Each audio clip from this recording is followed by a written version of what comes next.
Esto es Desde la Redacción, el podcast de Rosario 3. Mi nombre es Ezequiel Clerici.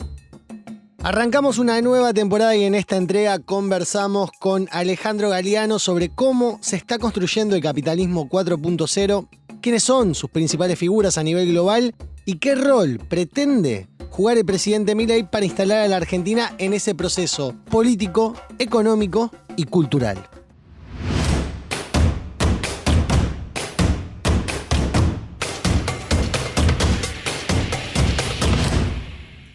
Alejandro Galiano, bueno, primero muchas gracias por tomarte este rato como para conversar con Desde la Redacción, el podcast de Rosario 3.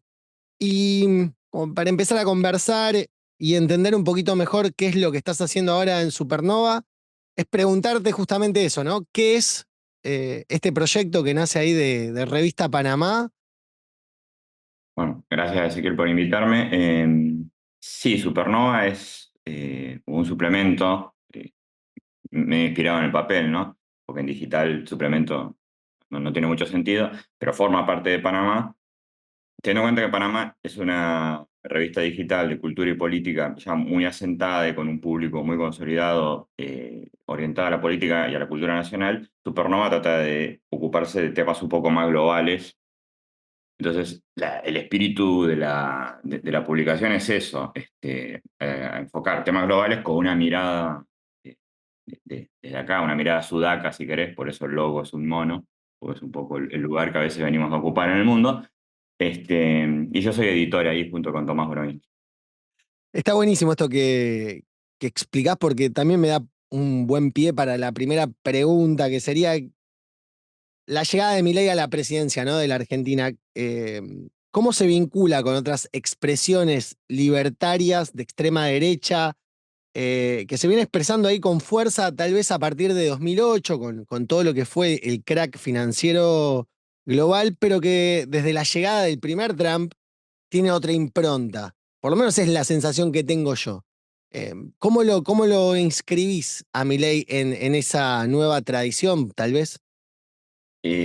Sí, por un lado Milei está haciendo un esfuerzo muy grande por formar parte de ese universo. De hecho, da la impresión de que todas sus manifestaciones públicas están orientadas a esa especie de, no sé, internacional derechista o globósfera este, neoderechista, neoreaccionaria, hay miles de nombres. Este, pero ahí cuando decías la crisis del 2008, yo creo que la crisis del 2008 es un parteaguas global, esencialmente anglosajón, ¿no? Que primero tuvo un giro hacia la izquierda, ¿no? Occupy London, Occupy Wall Street. Pero no hay que olvidarse un detalle, que el mismo año 2008, donde se producen todas estas movilizaciones contra los bancos, también aparece el manifiesto de Satoshi, que, Bitcoin. que, da- que da puntapié a Bitcoin, claro, y que también era otra manera de protestar contra los bancos, pero que el sentido político terminó siendo otro. Pero eso me parece que es un proceso del norte global. Si nosotros nos ponemos a pensar el 2008 acá, la crisis global se enreda con la crisis con los productores agropecuarios, y si genera un clivaje o un quiebre político, tiene que ver con la radicalización del kirchnerismo, o sea, nada que ver con lo que nosotros podríamos relacionar con el mileísmo. Pero no te da ahí, Alejandro, la sensación de que también hay una radicalización de, no solo de kirchnerismo, sino también de lo que sería su oposición en ese momento. Por Más ahí que lo estoy radicalización. forzando, ¿eh? No, no, no, no. Por eso te voy a responder.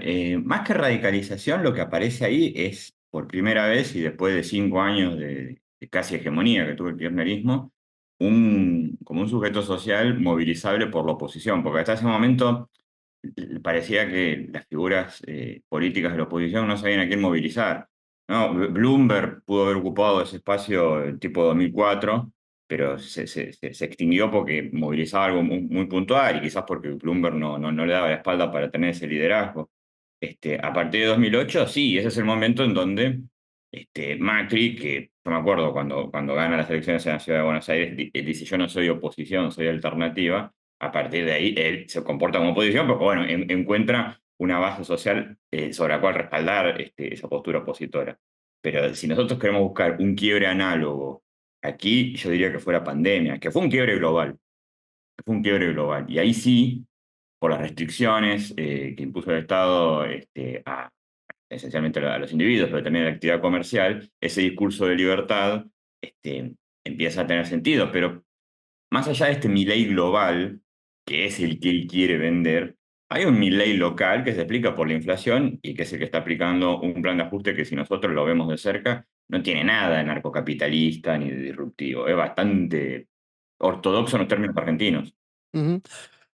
En el último artículo que publicaste ahí en Supernova, en este número que hacen sobre Trump, que es los tecnofeudatari de la Gran América otra vez, por lo menos yo identifiqué que estableces como marco dos etapas, ¿no? De transición del capitalismo, que dan forma a este presente, podríamos decir. ¿Puedes explicar cuáles son esas transiciones y por qué son la base de ese capitalismo 4.0 de que vos venís hablando y que estamos empezando a vivenciar un poco física y mentalmente acá? Sí, el capitalismo 4.0 sería el cuarto, no voy a describir los cuatro porque se hace muy largo, pero digamos, el anterior, el 3.0, es lo que usualmente llamamos neoliberalismo. Yo uso esta denominación medio sacada de las versiones de software para no enredarme con términos que, si no es una discusión medio bizantina. Cada uno de estos capitalismos tenés, si querés, cuatro capas. Tenés, bueno, un modelo de negocios, tenés, si querés, una tecnología nodal, después, si querés, tenés un conjunto de instituciones que gobiernan a esa sociedad, a esa tecnología y a ese modelo de negocios, y finalmente una hegemonía global.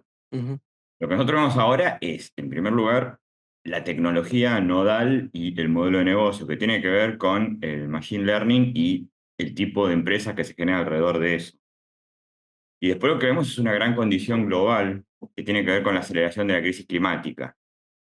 ¿Por qué nombro las cuatro? Porque el sentido de crisis que estamos experimentando a nivel global es porque todavía no tenemos ni las instituciones ni la hegemonía que gobierne esta nueva fase del capitalismo. Entonces lo que estamos viendo es como la emergencia del capitalismo 4.0, pero todavía no está consolidado. Esto es un fenómeno que se da en todas las transiciones. Si vos te fijás, todas las transiciones de un capitalismo a otro coinciden con crisis globales.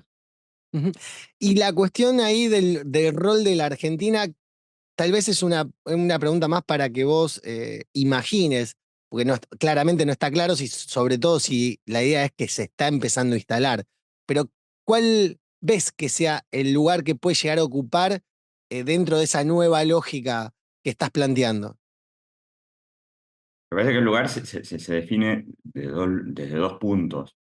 Uno es, si querés, la capacidad que tenga Argentina, la capacidad política, institucional y económica que tenga la Argentina de engancharse a ese capitalismo.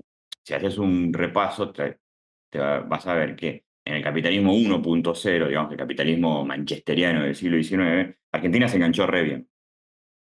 Un poco por mérito de sus dirigentes, pero otro poco porque Argentina era un país relativamente poco poblado, con muchos recursos en relación a los habitantes, sin instituciones precolombinas ni coloniales fuertes como tenía el resto de Hispanoamérica, entonces fue fácil.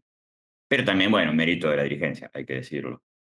Al 2.0, que sería el capitalismo del siglo XX, se enganchó, pero no tan bien. Y al 3.0, el neoliberalismo, o sea, no se enganchó en absoluto. No pudo sostener durante 10 años un modelo económico. O sea, uno dice, bueno, neoliberalismo de Menem, claro, pero fueron 10 años. En el resto de América Latina esos procesos duraron 30, 40. Entonces, Pero ahí te hago una fue un pregunta. fracaso. Y Argentina, pero sí se lograba integrar, por lo menos al último, al 3.0, al neoliberal. Desde lo cultural, sí.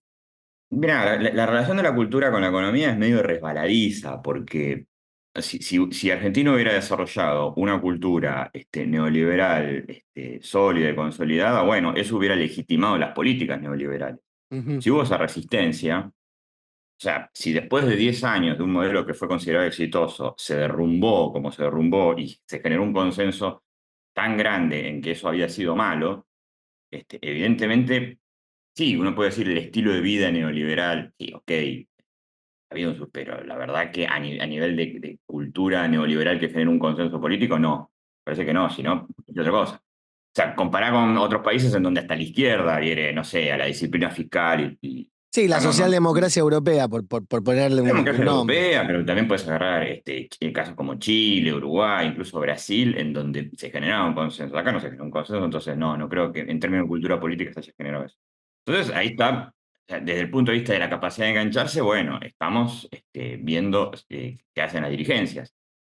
La otra manera de integrarse al capitalismo 4.0 o a cualquier capitalismo es qué tiene Argentina para ofrecer. O sea, ¿qué pide este capitalismo y qué tenemos nosotros? Bueno, tenemos gas, tenemos agua, tenemos alimentos y la verdad, no mucho más. O sea, y bueno, y después recursos humanos, capital humano, pero ahí, porque no es un país que tenga una gran población, ni un gran mercado interno, ni que pueda generar una gran cantidad de datos. Entonces me parece que los puntos de conexión serán esos. Que, no, o sea, son pocos, pero no son nada y se puede hacer mucho con eso. Pero digo, también es importante ver ahí porque van a ser los elementos en disputa, ¿no? Yo esa pregunta te la hacía también en relación por dos cuestiones puntuales, ¿no? Esta idea desde un sector del mileísmo de integrar a la Argentina en ese proyecto desde en lugar de ser un receptor de grandes data centers que puedan alimentar a la inteligencia artificial, que es esta idea también que tiene Andrés Malamud cuando habla, digamos, de la economía vertical de la Argentina. Pero también me encuentro con que las expresiones políticas que se oponen al gobierno, no sé si a esa lógica, están como tratando de volver a un orden progresista, yo le digo progresista neoliberal, que existió hasta la llegada de Milei, y por otro lado tenés tipo uno como Moreno que está tratando de volver a un peronismo idealizado, digo, y es como que no sé si se puede compatibilizar esas lógicas, porque me da la sensación, y puedo estar equivocado en esto, pero las sociedades salen para adelante, no volviendo hacia atrás. Sí, sí, no, obvio. Eh, sí. O sea, el proyecto de Moreno, o sea, tanto de decantar los dos proyectos que me presentaste, el proyecto de Moreno te referís a ese proyecto de reindustrializar Argentina basada en el mercado interno. Exacto. Y el proyecto neoliberal progresista económicamente, ¿qué sería? Y volver, por ejemplo, a una lógica más extractivista relacionada con el campo, que fue la etapa del kirchnerismo, digamos, con una idea de dar derechos de tercera o de cuarta generación sin tener resuelto las cuestiones capitalistas más básicas que permitan a una sociedad sostenerse en niveles de vida mínimamente aceptables. Sí, sí, ahora entiendo, ahora entiendo.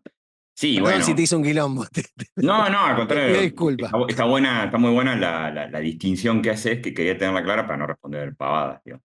Este, sí, lo de Moreno es lo que tiene más claramente un sentido de retorno. Y no solamente que cualquier retorno es imposible, sino que el que propone Moreno es todavía más imposible, si es que vale el término. Lo estamos viendo con las automotrices.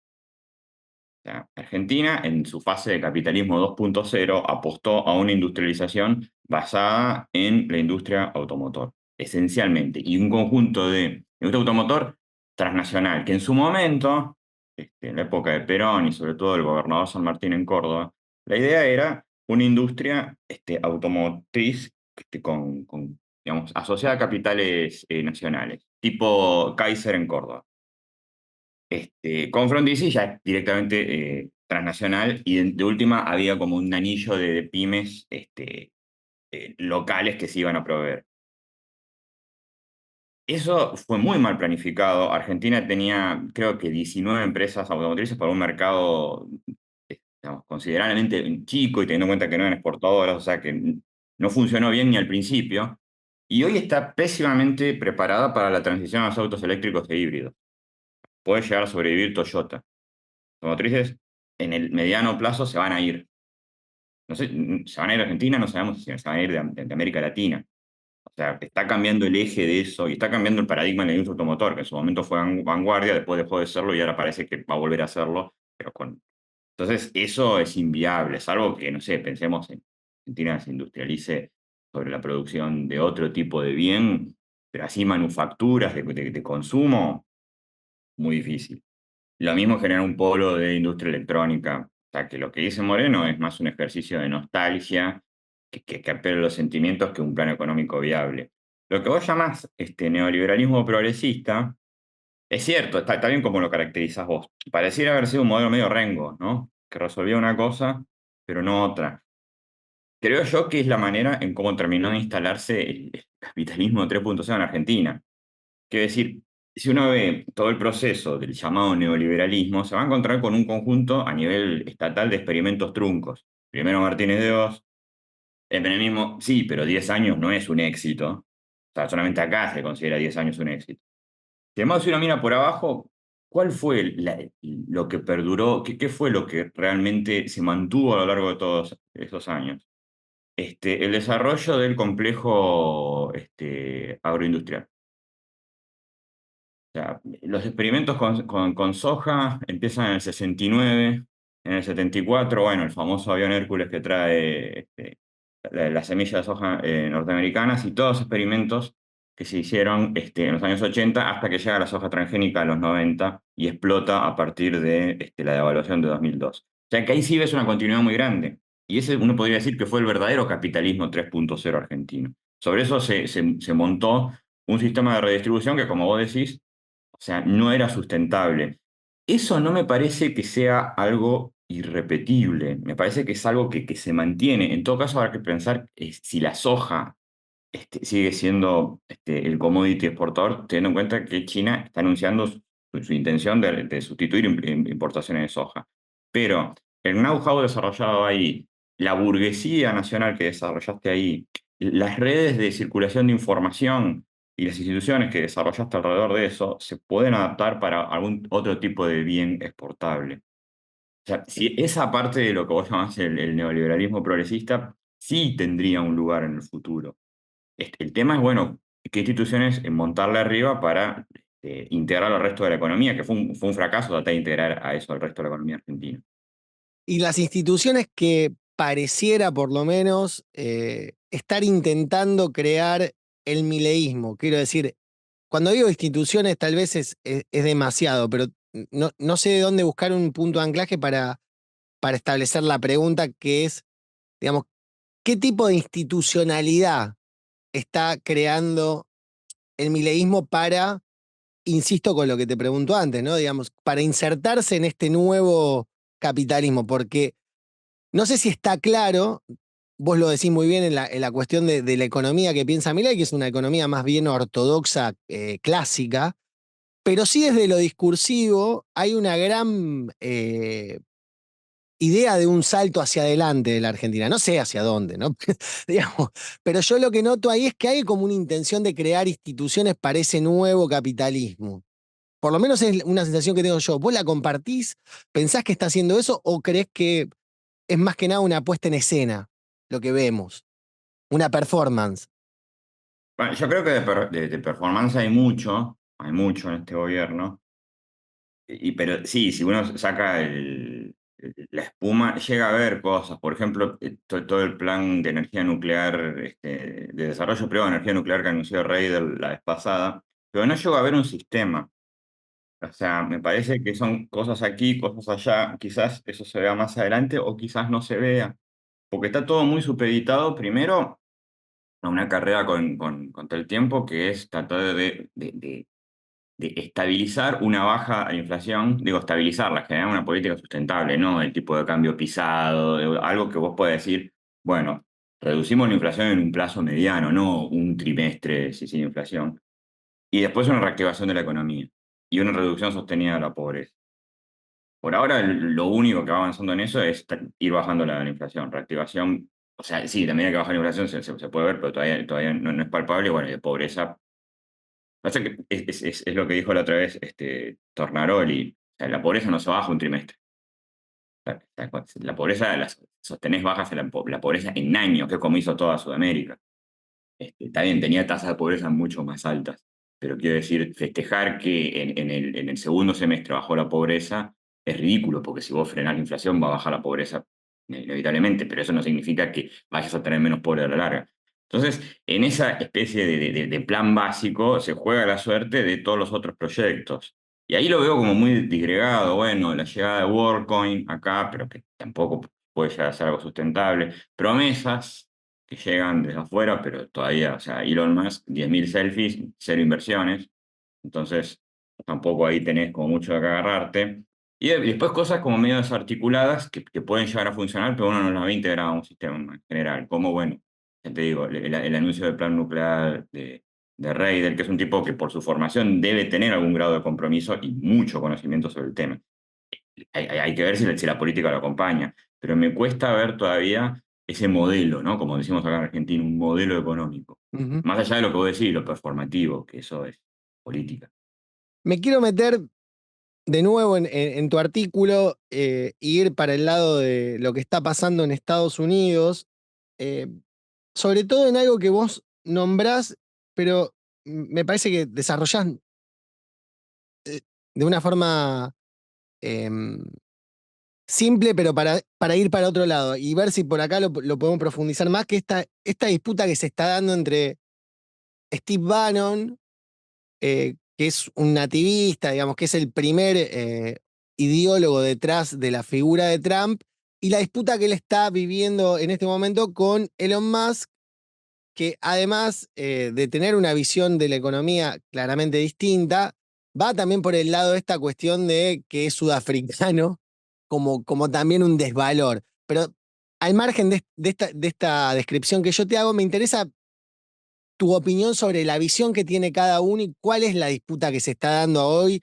al interior de un gobierno que va a performar nuestra realidad en los próximos años. La disputa es bastante miserable, esencialmente política. Bannon quedó afuera y está sangrando por la herida, entonces le dio una entrevista al Corriere de la Sera denunciando, no sé, que se formó una especie de cerco alrededor de Trump. En el Corriere de la Sera, eh, que es un diario italiano, lo llama tecnofeudatari a estos, que son Musk, pero también Peter Thiel, y David Sachs. Se justo nombró a los tres que no son norteamericanos, ¿no? Sachs y Musk son sudafricanos. Peter Thiel no sé, nació en Alemania, tiene pasaporte norteamericano, pero también pasó la infancia en Namibia, o sea que en la mirada de Bannon capaz que también es sudafricano. Tecnofeudatari debe ser la traducción italiana de tech lords, o sea, de señores de la tecnología. La idea de Eh, tecnofeudal que está dando vuelta de claro, Varoufakis, digamos, para acá. Supongo que dialoga con eso porque el libro de Varoufakis tuvo como una circulación muy grande y le debe haber llevado el concepto a Bannon, que es un tipo que por su rol de operador y publicista debe tener algún grado de lecturas, o por lo menos le pasan brief de lo que se está hablando en el mundo, y que hace referencia, bueno, a los empresarios digitales, digamos, del software, de la web, del machine learning, pero también esta idea de por qué tecnofeudalismo, porque se supone que ya tienen un dominio territorial, casi no económico, político, sobre esas plataformas y la sospecha de que con Trump hay una idea de colonizar el Estado desde ahí. Acá se mezclan un montón de cosas. Primero que el concepto de tecnofeudalismo es bastante flojo y no sirve mucho, es capitalismo y ya. Tecnofeudalismo. El capitalismo, las empresas capitalistas siempre tienden a alcanzar una escala y que excede lo de una empresa que opera en el mercado competitivo. O sea, de hecho, si vos te fijás al principio del siglo XX se le llamaba los robber barons, al Rockefeller y todo eso. O sea, los varones, en castellano suena raro, serían los varones ladrones, pero es un término que viene de las lenguas sajonas medievales. Eran como esos aristócratas que andaban saqueando pueblos por ahí. O sea, siempre hay como una idea de decir, esto no es capitalismo, esto no nos retrotrae a otra época. Es capitalismo y punto. El capitalismo no se caracteriza por el mercado, sino se caracteriza por la acumulación de capital, y la acumulación de capital lleva a que las empresas tengan esta escala y esta influencia. Sacando esa discusión que es totalmente conceptual, es cierto que estas empresas alcanzaron una escala y una influencia e inciden sobre otro aspecto de la vida. O sea, que no producen acero ni petróleo, sino que procesan datos, y generan machine learning con eso. ¿Necesitan al Estado? Sí, porque hoy por hoy el desarrollo de ese tipo de industria alcanzó tal escala que está chocando con la disputa por los recursos.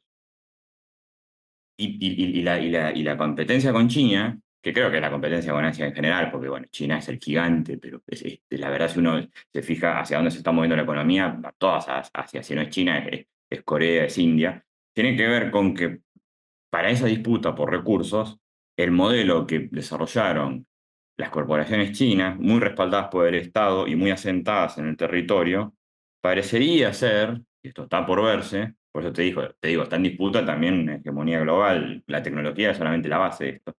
Parecería ser ese modelo asiático más competitivo o más eficaz que el modelo de empresa globalizada occidental. Entonces, la desglobalización y la necesidad de volver a radicar las corporaciones en un territorio y respaldarlas con un Estado, parecería ser lo que está en juego en esta alianza por otra tan rara que hay entre las Big Techs y Trump. Porque digo, Trump no es o sea, no es un empresario de Silicon Valley, no solamente por su origen, que es el real estate en Nueva York, sino porque es un viejo de 80 años con una corbata ancha y el pelo teñido no tiene nada que ver con lo que estuvimos consumiendo durante 30 años, que era Silicon Valley. Ujú.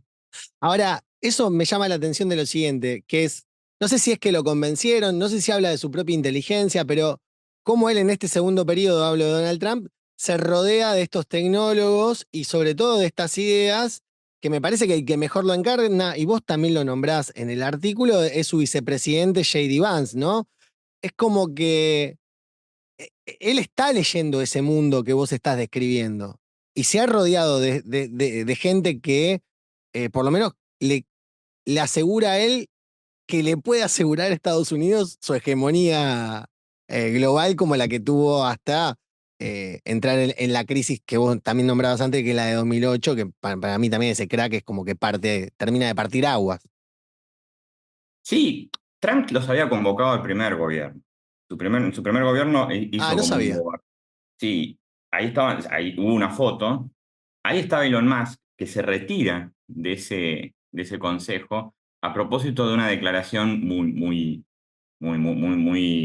políticamente incorrecta, digamos. No sé si dijo algo muy sexista o muy xenófobo Trump, y más se va porque dice, bueno, yo no quiero acompañar esto. O sea, fíjate qué cambio. La voluntad de convocarlos estaba desde el primer momento. Quizás implicaba para esos empresarios un cambio de signo político, porque la verdad, el Partido Demócrata desarrolló desde la época de Clinton una relación umbilical con este sector. Todavía me acuerdo en las elecciones del 2000 que enfrentaron a Bush hijo con Gore, que se decía, bueno, Bush viene con el complejo industrial militar, el petróleo del acero, y Gore viene con Silicon Valley, la autopista digital, todo eso. O sea, todavía había como una idea de filiación por ese lado, pero eso puede cambiar.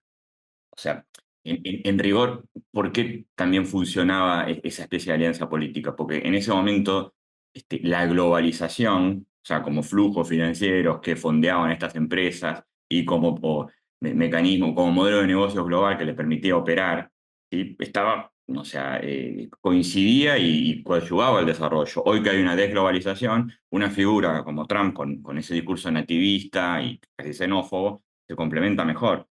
Entonces, es sencillamente cambiar de caballo en la nueva pista. Y también un tipo como Trump que entiende que su primer gobierno fracasó porque se rodeó quizás políticamente de gente como Pence, como Bolton, ¿no? Gente como él, tipos de la vieja escuela. Y sí, traerlo a Vance es súper atractivo. Bueno, hay una nota ahí en Supernova, cómo él combina, por un lado, todo ese costado más nativo, el hillbilly, ¿no? O sea, sería el provinciano blanco pobre en Estados Unidos, y con un discurso casi de reivindicación del sur norteamericano en la guerra civil y muy anti-progre, anti-woke, anti-costa, ante grandes ciudades de la costa, ¿no? Como el interior profundo, pero también una relación muy fuerte que desarrolló Vance con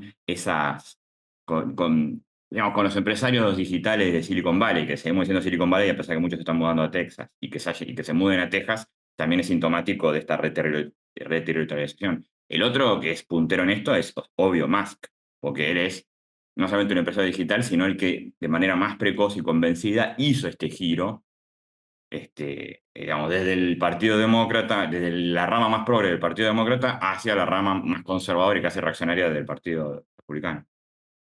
Y ves que se esté haciendo una lectura de justamente ese cambio de costa, de valores y demás, que se pueda llegar a replicar en Argentina, en la Argentina de Milei. Me refiero sobre todo a a una nueva idea de gobernanza, de la que vos también hablás en un momento del texto que escribís, que me parece que yo me acordé de Santiago Caputo, que es esa definición de pseudoestado que hace Kervin Bacco, puede ser, estos administradores que como no tienen firma, que están ahí, que toman decisiones, pero no pagan costos, digamos, que eran los costos que pagaban las instituciones anteriores. ¿Ves que algo de eso, digamos, se replica de esa nueva lógica que vos estás definiendo en Estados Unidos que se está dando en buscar estos nuevos administradores también por acá? De movida no, porque me parece que tanto el giro cultural como el concepto de pseudoestado son muy norteamericanos.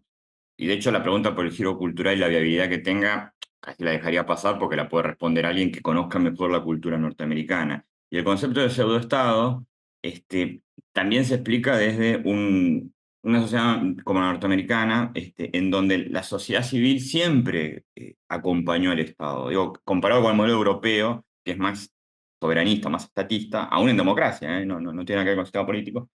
En Estados Unidos siempre se esperaba que las fundaciones hicieran parte de ese trabajo. Lo que dice la hipótesis de Baxter es que esas fundaciones alcanzaron tal escala que ya ni siquiera tienen fundaciones, son directamente empresas. Uno puede decir, bueno, la fundación era la máscara para los intereses de la empresa, ahora ya ni siquiera hay fundación y que pueden llegar a colonizar el Estado. Argentina, bueno, el giro cultural que se pudiera producir acá no tiene nada que ver con el norteamericano, a priori, tenemos otra historia, otra cultura. Y la idea de pseudoestado es distinta porque acá tampoco tenemos ni un debate político sobre el deep state. O sea, acá la Que discusión sería la sobre el Estado burocracia, ¿no? Digamos, la burocracia claro, que está siempre. pero allá la burocracia es percibida como un poder, acá la burocracia es percibida como un gasto. Entonces la discusión sobre el Estado acá es, bueno, ¿cuántos municipales están comiendo galletitas Don Satur sin hacer nada y si lo podemos echar?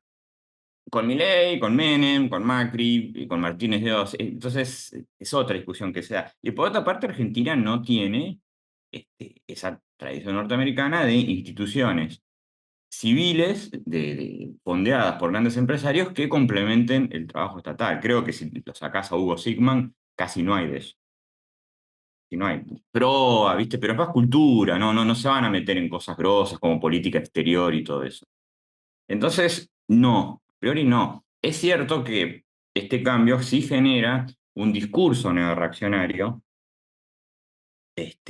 muy atenido a problemas del norte global, ¿no? La crisis migratoria, ciertas políticas identitarias, sobre todo características de Estados Unidos, que tiene una tradición identitaria digo, identitaria en el sentido de que alrededor de una identidad de género, una identidad racial, se forma una especie de tribus, forma una especie de movimiento cerrado y muy radicalizado en sí mismo, que genera el discurso anti-woke, el discurso xenófobo, y eso cuando se trasplanta acá, no tiene sentido.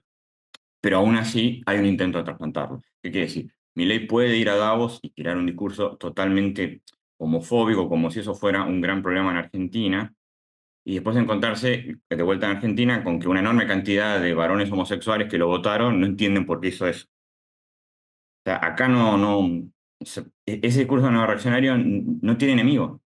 Acá de última terminará en el viejo antiprogresismo. Pero es muy difícil hacer política anti-woke en Argentina cuando Argentina no tiene la lógica identitaria que uno puede encontrar en Estados Unidos. Acá hay una lógica movimental.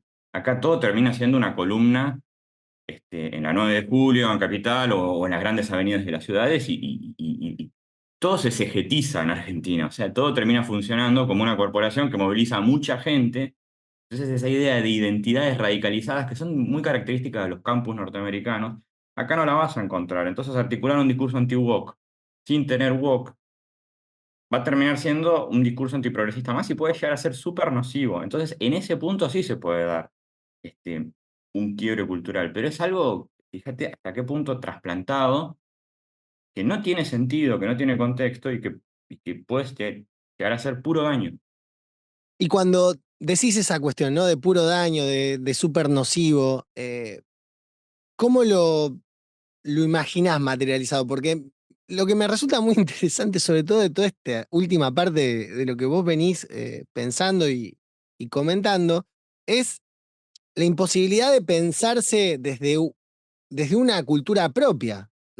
Digamos, de plantear un proyecto, no importa si es más o menos liberal, si es o más o menos libertario, pero anclado en una lógica propia. Eh, digamos, trasplantando algo que no es, digamos, que no tiene correlación con tu realidad. No sé, me surge esa idea, ¿no? De, ¿cómo haces con eso? Digamos, ¿qué futuro tiene? Pareciera que es como que va a pasar como un gobierno más y después, no sé, vendrá otra cosa y seguiremos como en este loop en donde nada funciona y nos vamos acomodando al momento y en donde lo único que funciona es como decías vos, digamos, el campo tiene una producción científica, no solamente productiva, desde la década del 60 para acá. Sí, eso seguro, y eso se puede integrar, y se pueden desarrollar otras industrias. El tema, que creo que a donde va tu pregunta, es el efecto político que pueda tener esto. Que pareciera incluso ser prioritario en este gobierno. O sea, es la primera vez en la historia argentina que el presidente es un economista y al mismo tiempo parece el presidente menos involucrado en la gestión de la economía. O sea, uno podía ver que gente como Kirchner o como Macri, digo, presidentes como Néstor Kirchner o como Macri, estaban mucho más metidos y mucho más, casi te diría, invasivos en la gestión del Ministerio de Economía, al punto de que Macri no quiso tener ministro de Economía, o sea, el ministro iba a ser él, que es economista y prácticamente le dio la llave del país a Caputo, y dijo, bueno, hacé Sí, lo sí, tuyo, yo y me él voy a dedicar a... tuitea contra la batalla cultural, digamos. Está abocado 100% a la política, ¿no? Parece mentira, porque si ahora nos olvidamos, pero el primer Milei, el que rastreó Pablo Stefanoni, era un tipo que iba a hablar solamente de economía en la televisión. Todo el tema de antifeminismo, todo eso le va apareciendo después. Entonces, como que hubo un giro ahí. Yo creo que, o sea, por un lado estoy de acuerdo con lo que vos decís. Es un conjunto de valores y de discursos que no tienen contexto ni arraigo específico acá. Primero, pero hay como dos detalles más. Segundo, no nos olvidemos que hay sí un problema global, o un dato político global, que es que junto con el nuevo paradigma tecnológico aparece un nuevo tipo de ciudadano. Quiero decir, ¿cuál era? O sea, siempre estamos rodeados de un parque tecnológico, un ecosistema tecnológico. En los años 90 vivíamos rodeados de receptores. La radio, la televisión, no, eran receptores de señales muy centralizadas, o sea, no sé, tenés tres canales, tres radios, o sea, entonces éramos básicamente consumidores de eso. O sea, vos podías en Buenos Aires comprarte La Nación, Página 12 o Clarín. O podía ver, no sé, Hora Clave, MTV o La Nata. Pero en cualquiera de los tres casos eras un consumidor que estaba enfrente de una pantalla, enfrente de un diario. O sea, generaba un ciudadano pasivo. Y en los años 90 se habló un montón de la pasividad de la ciudadanía. Hoy estamos rodeados no de receptores, sino de receptores emisores. Entonces estamos compelidos todo el tiempo a intervenir. Una persona va a una panadería y se siente obligado a entrar a Google y calificarla con 3 estrellas porque la panadera no le sonrió. Se compra una llave francesa en Mercado Libre y tiene que decir que está buena, o sea, y así todo. Entonces hay como una masificación de las opiniones que uno diría, bien, el ágora. Sí, pero el efecto que tiene, y lo estamos viendo ahora, es que no, en ese mercado masivo de opiniones no gana la opinión mejor articulada, gana la más bizarra, la más extrema. Entonces, eso sí cambia el perfil del ciudadano a nivel global. O sea, ese sería como un ciudadano casi ingobernable. Y ese sí sería un rasgo global que vemos en Argentina y en donde sí las llegadas o discursos pueden llegar a tener un efecto. Y otra vez creo que sería un efecto muy nocivo porque Argentina ya carga una cultura política bastante tóxica, bastante predispuesta a las divisiones, le estamos metiendo más leña a esa estufa con esta agenda global. De última, si yo fuera como muy funcionalista o sé, o quisiera ver qué puede pasar, bueno, uno podría pensar un mestizaje entre la vieja cultura política argentina y esto que le incrustás. Pero a veces las cosas no funcionan así. Claro, claro. Alejandro, ya cerrando la charla y apelando también un poco a tu expertise, digamos, como también como historiador, ¿qué perspectiva te da esta batalla, un poco esta especie de guerra fría que se está dando entre China y los Estados Unidos respecto al desarrollo de la inteligencia artificial? Sé que es de lo que venimos hablando es como medio un salto al nada que ver, pero sí me interesa tu análisis, sobre todo en relación a el cambio brutal que significa una aceleración de este tipo, o por lo menos es la sensación que tengo yo. La aceleración ya la estamos viviendo, la aceleración es tecnológica. Y, y esa aceleración tecnológica, que obviamente no es tecnológica, o sea, es tecnológica de origen, después tiene impactos también acelerados en la sociedad, en la política, que es todo lo que estuvimos hablando en esta charla, es eso. Lo que falta, y con esto vuelvo al principio, es esa capa de instituciones y de hegemonías globales que gobiernes. Y que es un proceso, o sea, la historia nunca se repite, ¿no? Pero vos podés ver, el origen del capitalismo 1.0 está acompañado por 30 años de guerra entre Francia y Gran Bretaña que terminan en Waterloo. Y ahí queda claro que la hegemonía iba a ser británica. Podría haber sido francesa, no lo fue. Mala suerte. Mala suerte. La Revolución Francesa uno la puede leer también como un intento, o sea, de gobernar toda Europa. Cuando la hegemonía británica no dio más, porque se había desarrollado otro paradigma tecnológico, el motor a explosión, la línea de ensamble, el mercado masivo, otro modelo de negocio, otra sociedad, la sociedad de masas. Tuvimos 30 años también de disputa entre el origen de la Primera Guerra Mundial y el final de la Segunda Guerra Mundial. Son 30 años en donde Europa, pero al final el mundo, se mataron. Y de ahí salió una hegemonía, la norteamericana. ¿Podría haber sido la japonesa? ¿Podría haber sido la alemana? Sí, podría haber sido, no lo fue. Y si eran cualquiera de esas hegemonías, otras hubieran sido las instituciones para gobernar a esas sociedades. No hace falta que digamos cuáles, ¿no? Pero, Sí. Hay series que lo laburan mucho a esto, eh, qué pasa si hubieran ganado eh, los nazis. sí, el hombre en el castillo de Exacto, Dick. sí, no me acordaba el nombre, no me acordaba el nombre, esa No, igual misma. dicen después un montón Fatherland, pero digo, Dick ahí como que hizo punta. Cuando la hegemonía norteamericana, no te digo que se derrumba, pero tiene un resbalón grande en los años 70. Bueno, ahí no aparece otra hegemonía, en todo caso es la hegemonía norteamericana, pero muy apuntalada por instituciones multilaterales, ¿no? Como que el neoliberalismo era también el momento del Banco Mundial, la Organización Mundial de Comercio, el Fondo Monetario Internacional, o instituciones locales, pero de función global, tipo la Fed, ¿no? La Reserva Federal Norteamericana, o Wall Street como canilla de guita, que todo eso, como vos decís, en 2008, o sea, no se derrumba, pero ya no genera confianza, no parece poder gobernar efectivamente el mundo. Bueno, ahora lo que estamos viendo es de vuelta esa disputa. Y otra vez, como pasó en el siglo XIX, como pasó entre las dos guerras mundiales, está abierto y del resultado de esa disputa también estarán las instituciones que nos gobiernen. Mi temor, y esto no tiene ningún sentido prospectivo, o sea, estoy hablando desde el miedo, no desde la bola de cristal, es que la eficacia o la aparente eficacia que tiene China para gobernar este nuevo capitalismo sea una tentación en Occidente para modelos más autoritarios, menos respetuosos de los derechos civiles, no hablemos ya de democracia representativa, que eso también es un discurso global.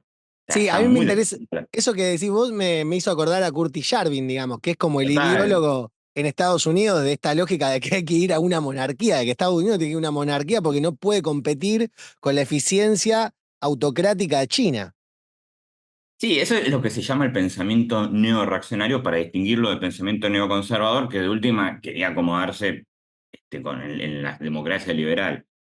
Curtis Yarvin, pero también Peter Thiel, Peter Thiel, o sea, cofundador de PayPal con Elon Musk, ángel inversor, o sea, el que pone plata de su bolsillo de Facebook, y bueno, digamos, inversor, o sea, fue fondeador de un montón de startups digitales con Thiel Capital, son tipos muy influyentes desde lo económico, que también dice, bueno, quizás no funciona, o sea, él dice, la democracia no puede garantizar el liberalismo económico.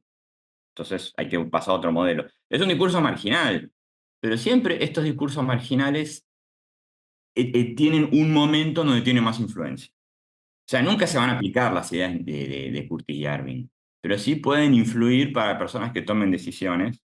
Ent- Y en un contexto en donde pareciera y es percibida crecientemente la democracia como un obstáculo para el desarrollo económico, nuestro presidente no pudo responder afirmativamente si consideraba que la democracia era buena. O sea, es la pregunta más O sea, ¿viste? Campaña electoral, te van a votar, ¿te gusta la democracia? La respuesta viene endosada en en la pregunta. Sí, no pudo. Un gran acto de honestidad intelectual, ¿no? Porque no pudo mentir. No pudo mentir. Y uno ve que hay una, hay un entorno que favorece eso. Eso en el contexto de una disputa por nuevas instituciones para gobernar eso, bueno, quizás, como me dijo otra vez un amigo, o sea, durante toda, yo ya tengo 46 años, durante toda mi adolescencia, decir que te gustaba la democracia era como decir que te gustaba el oxígeno, no significaba nada, o sea, era la respuesta menos jugada del mundo. Capaz que entramos en una época en donde decir que sos un demócrata genera una asperísima discusión en la mesa navideña por desubicarte con algo así. Alejandro Galeano, muchísimas gracias por este rato. Disfruté un montón de la charla, gracias. Gracias a vos, Ezequiel. Desde la redacción, es una creación de Rosario 3, Grupo Televisión Litoral. Gracias por tu atención.